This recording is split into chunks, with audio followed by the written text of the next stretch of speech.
What's going on, everybody? It's Pastor Devon, and welcome to 2022. We're already here. I cannot believe how fast 2021 has passed. But what I do know is that as we walk into this new year, we can't go into it with the same mindset that we've had in previous years. This year is going to require us to have the best possible positioning in our hearts that we can have when it comes to the will of God. And so I'm so grateful that you're joining us on this prayer and fasting journey. But before we start, I wanted to make sure you have a good understanding as to what we're doing. Why prayer, why fasting, and what is the purpose behind all of it? Well, the only way I can really make a sense of it is by giving you an example. When I was growing up and I was in high school, I was in the marching band, as crazy as that sounds. And I had an incredible group of friends, great friends, man.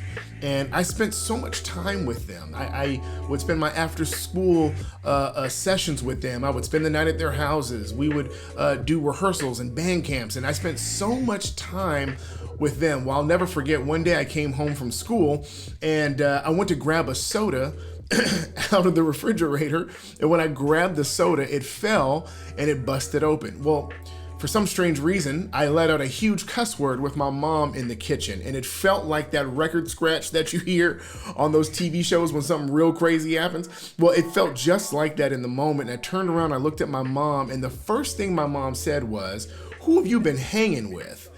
And over time, I didn't quite understand the severity of that statement, but I get it now. What she was asking me was really, who have you been spending most of your time around?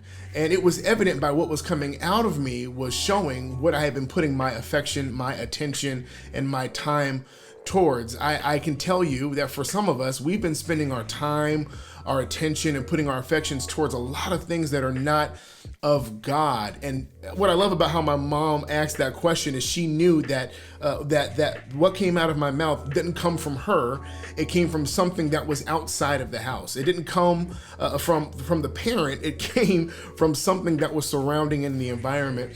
And so I got to tell you that when we're praying and fasting, when we're in this season, it's very much like what I experienced in that kitchen, that we experienced over the last couple of years, some things that came out of us that didn't come from our Father. And there are some things that we have attached ourselves to, some idols that we allowed to get into our hearts, some things that we've allowed to become distractions. And this time in this season, what we do is we separate ourselves from the things that have become dominant voices in our lives, right? And so that we can tune our ears back to our Father. I love that after that moment, we were going into the summertime, my mom sent me away to go stay with my uncle who was military. And I stayed with him for about 3 months for summer vacation. Well, during that time, I learned my uncle's voice, and I learned the idea of discipline, and I learned what was right and wrong. And I really got shaped in that season because I was separated from the things that were comfortable to me and the people who were dominant in my life. And I spent a season away from them so that when I went back to them, I could be stronger in the environments that used to be a huge influence.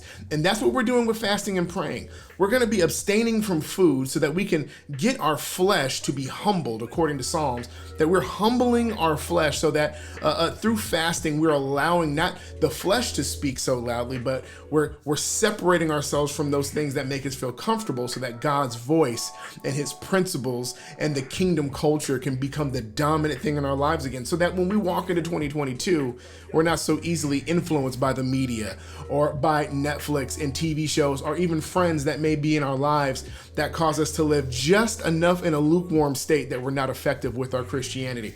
We are taking away the idea of sugary sweets and bacon. I know I'm touching on somebody's heart right now. We're pushing those things to the side, and we're going to be fasting, asking the Lord to get us back into alignment with his voice and with his heart and with his will. We want 2022 to be the best year ever, but it's only going to happen if we align ourselves with the heart of God.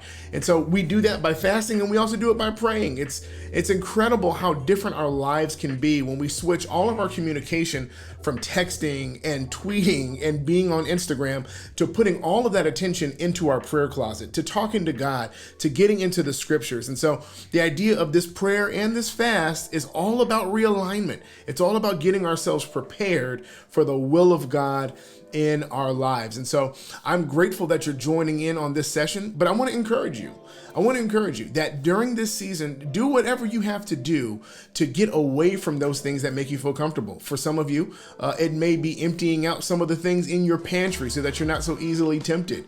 Or it may be putting your friends on notice that you won't be going out to eat over the next several weeks because you have a mission and an assignment to get yourself back into alignment with God. And just to kind of clarify, this is not a salvation thing. This is not about you being saved or unsaved. No. No matter how I acted in that kitchen and what word I said in that kitchen with my mom, it didn't change the fact that I was her son.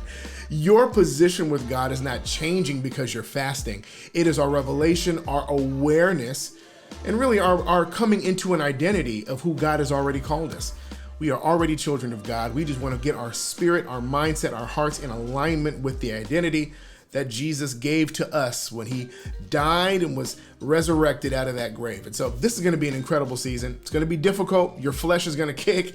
It's going to be telling you, no, you can go ahead and cut corners. Why don't you have a little, some of this and some of that? But this is not that season. Just for 21 days, we're putting all that aside because we're asking God to shape us, form us, and prepare us for his will in 2022. I'll see you on the other side.